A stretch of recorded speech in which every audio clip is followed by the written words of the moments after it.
أعوذ بالله من الشيطان الرجيم بسم الله الرحمن الرحيم۔ قرآن مقدس میں اللہ تبارک و تعالیٰ نے ارشاد فرمایا وَكُلَّ إِنسَانٍ أَلْزَمْنَاهُ طَائِرَهُ فِي عُنُقِهِ وَنُخْرِجُ لَهُ يَوْمَ الْقِيَامَةِ کتابًا یلقاہ منشورا، اور اس کے بعد اقرأ کتابک کفا بنفسک اليوم علیک حسیبا۔ اللہ اکبر۔ کیا اس کا ترجمہ اور تفسیر؟ وَكُلَّ إِنسَانٍ، اور ہر ایک انسان کی وَكُلَّ إِنسَانٍ أَلْزَمْنَاهُ طَائِرَهُ فِي عُنُقِهِ، ہر ایک انسان کی قسمت کو، ہر ایک انسان کے مقدر کو ہم نے اس کے گلے میں لٹکا دیا۔ وَكُلَّ إِنسَانٍ أَلْزَمْنَاهُ طَائِرَهُ فِي عُنُقِهِ، اچھا وہ اچھا تھا یا برائی کرنے والا ہے، خوش بخت ہے، خوش نصیب ہے، بدبخت ہے، بد نصیب ہے، کا یہ لیبل ہم نے پہلے سے اس کے گلے میں لٹکا دیا، اس کو دکھتا نہیں ہے، اس کے گلے میں موجود ہے۔ کیسے؟ اس کی مثال، وہ جو چپ آتی ہے نا موبائل کے اندر آپ رکھتے ہیں، ایک انسان کی زندگی کا پورا بایو ڈیٹا اس چپ کے اندر رہتا ہے، اس انسان کو پتہ نہیں ہوتا ہے کہ وہ بایو ڈیٹا پورا اس کے پاس ہے، اور جب کھلتے ہیں نا اس کے راز تب پتہ چلتا ہے ارے میں اس ہوٹل میں گیا تھا تو میرا یہ ویڈیو بھی بن گیا تھا۔ یہ ہے اس کا مقدر کی جو چیزیں ہوتی ہیں وہ تو سب اس چپ کے اندر موجود ہوتی ہے۔ کہ یہ چپ تک کا مسئلہ تو ابھی ہمارے درمیان ہے، ابھی جب ہم سے آگے والی دنیا آئے گی، دنیا سے مطلب ہم سے آگے والے لوگ آئیں گے، جب ٹیکنالوجی اور عروج پر جائے گی تو یہ چپ کے علاوہ بھی انسان کے جسم کے اندر کوئی چپ آئے گی، پھر اس کے علاوہ آگے اور دنیا جب ترقی کر جائے گی تو اور کوئی چیز آئے گی جو انسان کے پوری زندگی کے ڈھانچے کو ایک اتنی سی چیز اپنے اندر سمائے ہوئے ہوگی۔ کہ یہ کیا ہے؟ کہ یہ جو تم نے دنیا میں جو زندگی گزاری ہے نا پوری کی پوری، وہ تو اسی کے اندر ہے۔ قرآن کیا کہتا ہے اس کی طرف کہ تم اگر بدبخت ہو، تم اگر نیک بخت ہو، اچھے ہو برے ہو، کہ یہ جو فیصلہ ہے کہ یہ تو تمہارے گلے میں پہلے سے لٹکا ہوا۔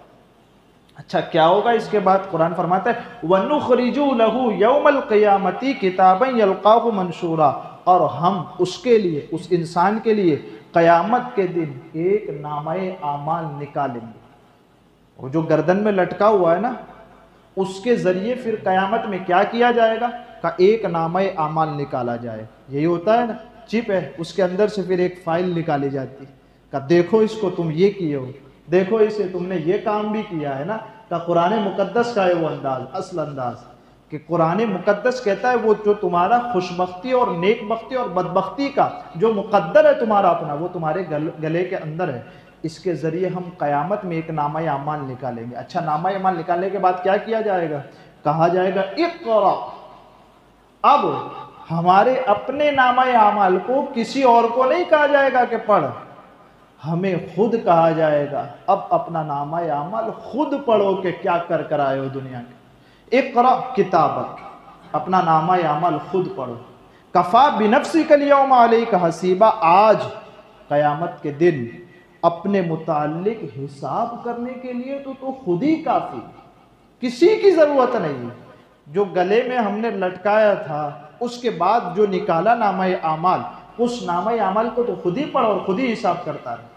اب اس منظر کو اپنے سامنے رکھیں اور لائیں کہ ہمارے اپنے کرتوت ہو، کوئی اگر ہمیں دکھائے تو ہو سکتا ہے ہم یہ کہیں یہ تو ایڈٹ کر دیا گیا ہے، میری طرف منسوب کر دیا گیا، یہ میرا کام نہیں ہے، میری تصویر ویڈیو میں ڈال دی گئی ہے۔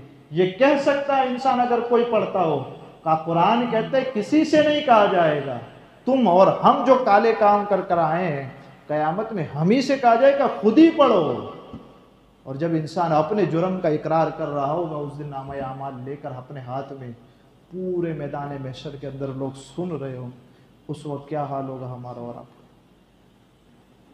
تو ہمیں اور اپنے آپ کو، ہم سب کو ان آیتوں کو سن کر کے اپنی اس زندگی کے اندر ویسے کام کرنے چاہیے کہ جب ہمیں کہا جائے کہ پڑھو نامہ اعمال تو اس وقت انسان خوش ہو رہا ہو کہ حضور صلی اللہ تعالی علیہ وسلم کی امت کے لیے آج وہ کام کر کے میں قیامت میں آیا ہوں کہ جب ان کاموں کو میں بتاؤں گا تو میرے آقا خوش ہو جائیں گے۔ یہ ہے کام۔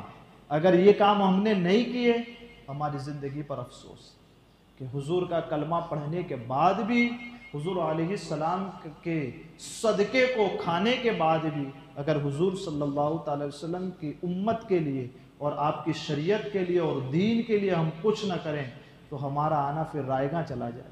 کہیں ایسا نہ ہو کہ ہم پوری زندگی گناہوں میں گزار جائیں، کل قیامت میں جب ہم نامہ اعمال کھولیں صرف اپنے گناہ کے سوا کوئی چیز نہ ملے اس میں۔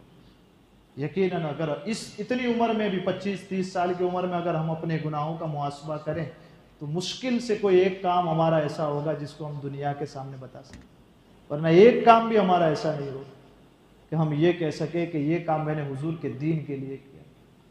اگر کسی نے 500 روپے دیے تھے تو دوسرے آدمی نے 1000 روپے اس لیے دیے تھے کہ وہ جب میرا نام لسٹ میں آئے گا تو کہیں ایسا نہ کہے اتنا رئیس زیادہ ہے اور 500 روپے بھی نہیں دیے، یعنی کہ وہ 1000 روپے دے کس بنیاد پر رہا؟ اس کی امیج خراب نہ ہو اس لیے دے رہا ہے، اس لیے تو دے ہی نہیں رہا کہ حضور کی دین کی خدمت ہو، اس لیے تو دے ہی نہیں رہا۔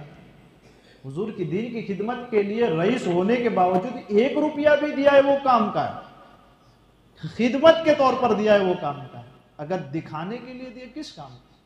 تو اگر ہماری پوری زندگی کا ہم اتنی زندگی کا 20-25 سال کا حساب لگا ڈالیں تو مجھے یقین ہے، بلکہ ہم سب کو یہ بات کا پتہ ہے کہ ہمارا کوئی بھی کام ایسا نہیں ہوگا جو اللہ اور اس کے رسول کی رضا کے لیے کیا ہوا۔